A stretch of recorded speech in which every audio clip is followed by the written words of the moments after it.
तर एआयच्या माध्यमातून तयार केलेल्या इमेजेसच्या माध्यमातून पुन्हा एकदा जाणून घेऊयात नेमकं काय घडलं असेल त्या ठिकाणी।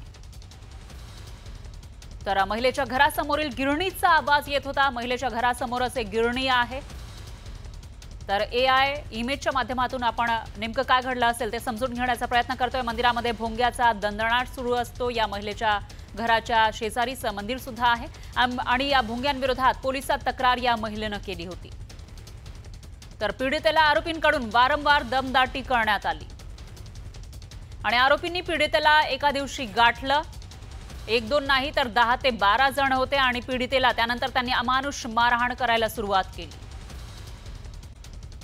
बातमी हाती येते। रणजित कासलेला 3 दिवसांची पोलीस कोठडी देण्यात आली। बीड जिल्हा न्यायालयाने ही पोलीस कोठडी सुनावली आहे। अॅट्रॉसिटी ऍक्ट अंतर्गत बीडच्या शिवाजीनगर पोलीस ठाण्यात त्याच्या विरोधात गुन्हा दाखल करण्यात आलेला होता।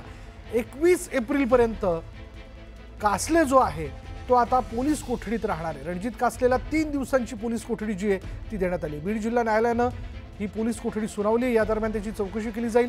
अॅट्रॉसिटी ऍक्ट अंतर्गत बीडच्या शिवाजीनगर पोलीस ठाण्यामध्ये त्याच्या विरोधात गुन्हा दाखल करण्यात आलेला होता आणि 21 एप्रिलपर्यंत त्याला पोलीस कोठडीत ठेवण्यात येईल।